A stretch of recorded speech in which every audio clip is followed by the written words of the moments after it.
Rod రంబోల movies అన్నిట్లో first rank దేనికన్నా ఇవ్వమని నన్ను అడిగితే ఈ సినిమాకి ఇస్తాను. ఏజెంట్. ఈ ఏజెంట్ సినిమాకి భయంకరమైన ఎక్స్పెక్టేషన్స్ ఉండేటివి. ఈ సినిమా ఫస్ట్ షో ఎక్కడ పడుతుంది నేను తెలుసుకుంటే హైదరాబాద్ శ్రీరాములు థియేటర్లో 5:30 AM పడుతుందని తెలుసుకున్నాను. వెంటనే ముందు రోజు నైట్ ముంబై నుంచి హైదరాబాద్కి వచ్చి ఎర్లీ మార్నింగ్ ఈ సినిమాకి వెళ్ళాను అనమాట. అందులో థియేటర్కి అఖిల్ వస్తున్నాడు. అఖిల్ జస్ట్ వెనకల రోనే మా రోకి వెనకల రో. సో హెవీ ఎక్స్పెక్టేషన్స్ ఉన్న మూవీ. ఇండియా మొత్తం మీద ఫస్ట్ షో పడుతున్న థియేటర్, వెనకల హీరో. ఆ ఎక్సైట్మెంట్ మామూలుగా లేదు. అందులో ఇంట్రడక్షన్ షాట్ అదిరిపోయింది. ఆ ఫైట్, అరుపులు థియేటర్ అంతా, కేకలు, బ్లాస్ట్ థియేటర్.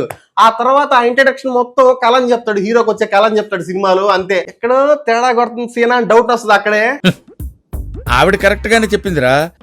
చాలా సేపు సస్పెన్స్ తర్వాత నాకు కూడా అర్థమైంది. ఆ తర్వాత సినిమా ఉంది చూడు, రాడ్ రంబోలా. హీరో అయితే సగం సినిమాలో వెళ్ళిపోయాడు ఆ రియాక్షన్ చూడలేక జనాల నుంచి. దీని తర్వాత నేను ఏమైపోతాను అని ఒక ఫీలింగ్ కూడా ఉంది సార్. ఇలాంటి రాడ్ రంబోల మూవీని ఫస్ట్ చెప్పిన హీరో ఎవరంటే ప్రభాస్.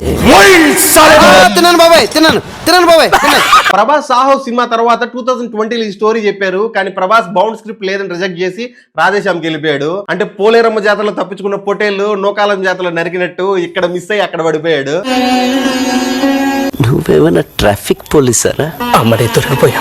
ఏజెంట్ సినిమా వరకు కూడా అఖిల్ మీద ఒక ఆశ ఉండేది జనాలకి. కానీ ఏజెంట్ సినిమాతో చచ్చిపోయిందని చెప్పచ్చు ఆశ.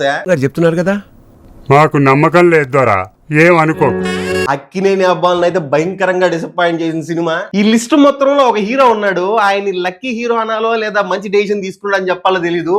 చాలా రాడ్ మూవీస్ నుంచి బయటపడ్డాడు. లైగర్ సినిమా ఫస్ట్ ఈ హీరోకే చెప్పారు, నోటా సినిమా ఫస్ట్ ఈ హీరోకే చెప్పారు, ఆ మిస్టర్ సినిమా ఫస్ట్ ఈ హీరోకే చెప్పాడు. మూడింటిని రిజెక్ట్ చేశాడు అల్లు అర్జున్. 3 భయంకరమైన రాడ్ సినిమాలే. ఒప్పుకో ఉంటే 3 బిగ్గెస్ట్ డిజాస్టర్స్ పడేవి అల్లు అర్జున్ కెరీర్ లో. అంటే ఇక్కడ యాక్టర్ స్క్రిప్ట్ సెలక్షన్ ఎంత బాగుందనేది అబ్జర్వ్ చేయాలి. అందుకే అల్లు అర్జున్ నుంచి కనీసం మినిమం సినిమా ఉంటది. ఎప్పుడు రాడ్ మూవీస్ రావు అల్లు అర్జున్ నుంచి. ఎందుకంటే సెలక్షన్ బాగుంటది. దానికి తగ్గట్టు ఆ సెలక్షన్ తగ్గట్టు బాగా కష్టపడతాడు hero. Playing very good game Allu Arjun. And ఈ లిస్ట్ లో నెక్స్ట్ మూవీ